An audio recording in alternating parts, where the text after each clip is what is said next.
नमस्कार. प्रेमाची गोष्ट या मालिकेच्या आजच्या भागामध्ये आपण बघूया. इथे मुक्ता आता बाहेर फोन करून विचारते की ऋतुजा अजून पेशंट आहेत का? तेव्हा ती नाही असं म्हणते. तर इथे मुक्ताच्या मोबाईलवरती एक लिंक पाठवलेली असते. त्याच्यामध्ये असं सांगण्यात आलेलं असते की IT हॉस्पिटलवरती बंदी आलेली असते, कारण त्यातली काही औषधं, काही लसी या डिफॉल्ट निघालेल्या असतात आणि तिथेच स्वाती आपल्या बाळाला घेऊन गेलेली असते लस देण्यासाठी. तेव्हा मुक्ताला काळजी वाटते आणि ती लगेच स्वातीला फोन करून विचारत असते की तुम्ही बाळाला लस दिली आहे का? आणि जर दिली नसेल तर तिथे देऊ नका. तर इथे स्वातीचा फोन स्विच ऑफ येतो आणि आता मुक्ता खूप जास्त घाबरते आणि ती लगेचच त्या हॉस्पिटलला जायची तयारी करते. तर इथे आता सागरच्या ऑफिसमध्ये त्याचे एम्प्लॉई आता न्यूजमध्ये आलेली बातमी आपल्या मोबाईलला बघत असतात आणि म्हणत असतात की जो हर्षवर्धन अधिकारी आहे तो नवीन कंपनी ओपन करतोय, सई फिशरीज नावाची. तेव्हा इथे ते एम्प्लॉई म्हणत असतात, तुम्हाला माहिती आहे का, इथे आपले सर आधी याच्या हाताखाली कामाला होते. तेव्हा इथे ते म्हणत असतात, तेव्हाच तर सगळं काही घडलं ना, जे आता घडलेलं आहे त्यांच्या आयुष्यात. या मोठ्या माणसांचं सुद्धा काय सांगायचं. आता सई ही काही याची मुलगी आहे का?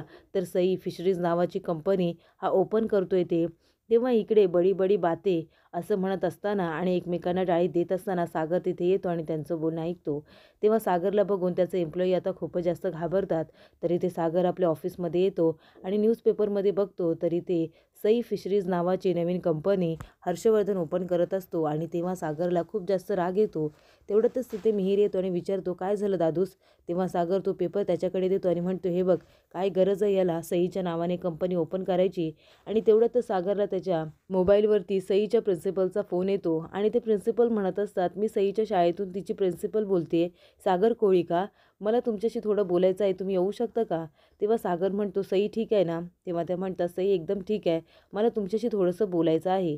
तेव्हा सागर म्हणतो की मिहीर, मला सईच्या शाळेमध्ये जावं लागेल, प्रिन्सिपलचा फोन होता. तेव्हा मिहीर म्हणतो, पण काय झालं, सगळं ठीक आहे ना? तेव्हा सागर म्हणतो, मला पण माहिती नाही आहे. मिहीर म्हणतो, मी येऊ का? तेव्हा सागर म्हणतो, नाही नको, तू इथे ऑफिसमध्ये थांब आणि ह्या बाहेरच्या लोकांना सांग जरा गप्पा कमी आणि कामाकडे सुद्धा लक्ष द्या म्हणावं. तर इथे सागर आता घाईघाईने निघून जातो. मिहीरला कळतच नाही की सागर एवढा रागराग का करतोय ते. तर इथे आता लस घेण्यासाठी खूप बायका त्या हॉस्पिटलमध्ये आलेल्या असतात, IT हॉस्पिटलमध्ये. आणि तिथे जे वॉचमन असतात ते म्हणत असतात की हे बघा, आज कुणालाही लस देण्यात येणार नाही आहे, तुम्ही नंतर या, नाहीतर दुसऱ्या हॉस्पिटलमध्ये लस द्यायला जा.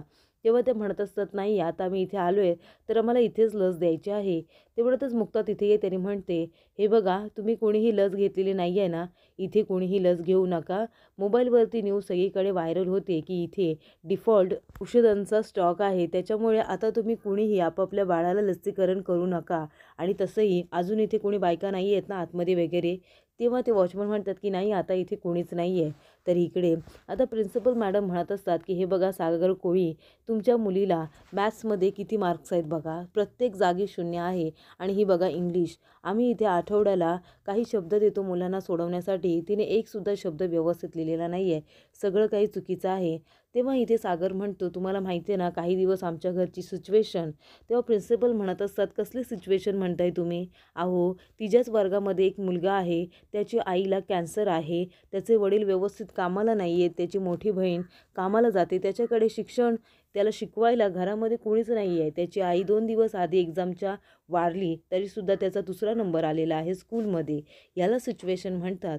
म्हणजे अभ्यास करणारा मुलगा कसाही करत असतो, पण ही मुलगी अजिबात अभ्यासाकडे लक्ष देत नाही आहे. तुम्ही तिच्यासाठी इन्स्पिरेशन आहात, तुम्ही सागर कोळी आहात आणि ती तुमची मुलगी आहे, ती सई कोळी नाही आहे, ती सई सागर कोळी आहे. तुम्ही जरा प्लीज तिच्याकडे लक्ष द्या. तर इकडे आता मॅडमने जे काही समजावून सांगितलेलं असतं सागर ऐकतो, पण तो फारच जास्त चिडलेला असतो. तो बघतो तर सागर बाहेर तिच्या फ्रेंडबरोबर बोलत असते आणि तेवढ्यातच सागरला फोन येतो आणि तो फोनवरती बोलत बोलतच दुसऱ्याच मुलीचा हात पकडून तिला आपली मुलगी समजून तिथून घेऊन जातो. आणि सई तिथेच थांबलेली असते. ती म्हणते पप्पा, पण सागर रागाच्या भरात त्या मुलीचा पायलचा हात पकडतो आणि तिला गाडीमध्ये बसवतो आणि तो आता त्या मुलीला घेऊन जातच असतो आणि ती म्हणत असते, अहो ऐका ना, अहो ऐका ना. तेव्हा सागर तिच्यावर जोरात ओरडतो. तर इथे हर्षवर्धन तिथे आलेला असतो आणि तो सागरकडे रागाने बघत असतो आणि ती मुलगी सागरला आवाज देत असते, पण सागर काही तिचं अजिबातच ऐकत नाही. त्यानंतर इथे सई आता बाहेर आलेली असते. ती इकडे तिकडे सागरला शोधत असते, पण तिला सागर कुठेही दिसत नाही. तेव्हा ती म्हणते, मुक्ताई कुठे आहेस तू मुक्ताई? तर इथे स्वाती म्हणत असते, मम्मी मी आता बाळाला लसीकरण करून आली आहे. तेवढ्यातच तिथे मुक्ताईताई म्हणते, कुठे होता तुम्ही स्वातीताई? मी किती फोन केले तुम्हाला. तुम्ही त्या IT हॉस्पिटलमध्ये गेला होतात का? तिथे लस नाही दिली आहे ना तुम्ही बाळाला? अहो तिथली काही औषधं ही चांगली नव्हती, ती डिफॉल्ट होती. तेव्हा इकडे जे काही ते आता हॉस्पिटलमध्ये घडलं होतं, वॉचमन म्हणाले होते की कुणाला लस मिळणार नाही आहे. हे तुम्ही कसं काय आता लस देऊन आलात बाळाला, सांगा बरं. तेव्हा इंदिरा म्हणते, अगं खरं सांग, तू बाळाला कुठलं लस दिले सांग बरं तू. तेव्हा इथे स्वाती म्हणत असते, अगं पण मी त्या हॉस्पिटलला गेलेच नव्हते. मी अजिंक्य हॉस्पिटल आहे ना आपल्या इथे, तिथे गेले होते. तेव्हा इथे मुक्ता म्हणते, पण मी तर तुम्हाला IT हॉस्पिटलच्या इथे सोडलं होतं ना. तेव्हा स्वाती म्हणते, अगं गप्प बस. तुम्हाला कुठं सोडलं होतंस. अजिंक्य हॉस्पिटल शोधायला किती लागलं मला माहिती आहे का? तेव्हा मुक्ता म्हणते, पण तुम्ही तर बोलला होतात की IT हॉस्पिटलमध्ये जात आहे म्हणून. तेव्हा स्वाती म्हणते, किती प्रश्न विचारतेस गं, गप्प बस तू. की एकदा मला तुझ्या गाडीतून काय सोडलंस तर माझी आता सगळी विचारपूस करणार आहेस का, चौकशी करणार आहेस का? जास्त काय बोलू नकोस. तेव्हा इंदिरा म्हणते, स्वाती अगं ती तुझ्या काळजीपोटीच बोलते ना, एवढं काय झालं तुला ओरडायला? तर इकडे आता सागर रागाच्या भरामध्ये त्या मुलीचा हात पकडून तिला घरी घेऊन येतो. तेव्हा पायल खूपच जास्त रडत असते. तेव्हा सागर म्हणतो, बघा ही तुमची लाडकी, तिला मॅथ्समध्ये सुद्धा कमी मार्क्स आहेत आणि इथे इंग्लिशमध्ये सुद्धा. तेव्हा मुक्ता म्हणते, ते सगळं आधी राहू दे, आधी तुम्ही सांगा तुम्ही कुणाच्या मुलीला घेऊन आलेत? तेव्हा सागर म्हणतो, तुम्हाला ओळखू येत नाही आहे का की तुम्ही माझी भंकस करताय? तेव्हा मुक्ता म्हणते, नाही मी खरंच विचारते तुम्हाला. तेव्हा सागर म्हणतो, ही तुमची लाडकी. आणि तो मागे वळून बघतो तर तिथे वेगळीच मुलगी असते. तेव्हा मुक्ता विचारते, बाळा तू सईची फ्रेंड आहेस का गं? तेव्हा ती म्हणते, हो. आम्ही दोघीजणी बाहेर बोलत होतो तेव्हा अंकलने माझा हात पकडला आणि मला गाडीमध्ये ते घेऊन आले. तेव्हा तिथे त्या दोघीजणी बोलत असतात आणि तेवढ्यातच जिथे सई उभी असते आणि ती तेवढ्यातच बाटलीचं झाकण उचलण्यासाठी खाली वागते आणि मग सागर चुकून पायलचा हात पकडून तिला इथे घेऊन आलेला असतो. तेव्हा इथे मुक्ता म्हणते, आधी या मुलीला या IDच्या ॲड्रेसवरती तिच्या घरी सोडायला हवं. पण माझी सई कुठे असेल? ती बिचारी कुठे उन्हातान्हात उभी राहिली असेल? तिला तर माहितीसुद्धा नाही आहे की तिच्याबरोबर नेमकं घडलंय तरी काय. मी जाऊन आधी माझ्या सईला शोधून येते. तेवढ्यातच इथे सागर म्हणतो, चला मी सुद्धा येतो तुमच्याबरोबर. तर इकडे आता गाडी आलेली असते हर्षवर्धनची.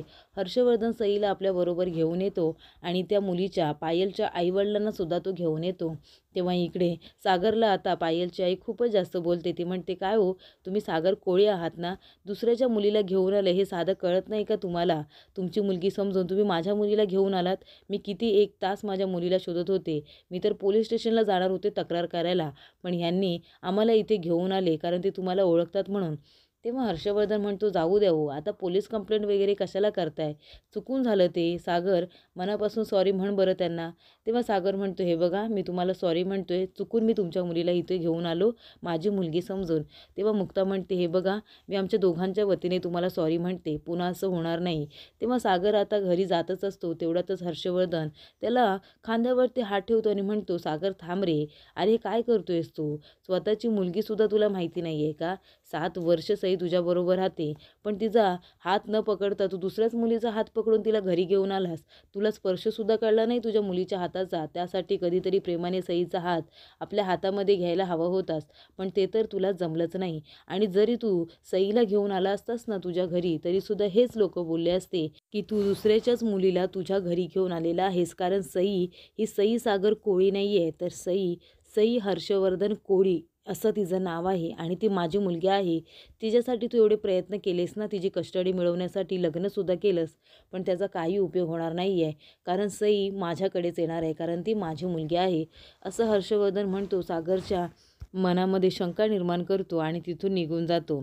तर पुढील भागामध्ये आपण बघूया, इथे मुक्ता म्हणत असते की लहान मुलांचं मान न ठेवता, मोठ्या माणसांचा मान न ठेवता जो माणूस विचित्र वागतो ना, त्या माणसाचा मला तिटकारा आहे. अशा माणसाला एकदा तरी शिक्षा व्हायलाच हवी. तेव्हा इथे बापू काका म्हणत असतात की सागरचं या घरातला दाणापाणी बंद, त्याला कुणी खायला प्यायला द्यायचं नाही. ही काळ्या दगडावरची पांढरी रेघ आहे आणि कुणीही पुसायची नाही.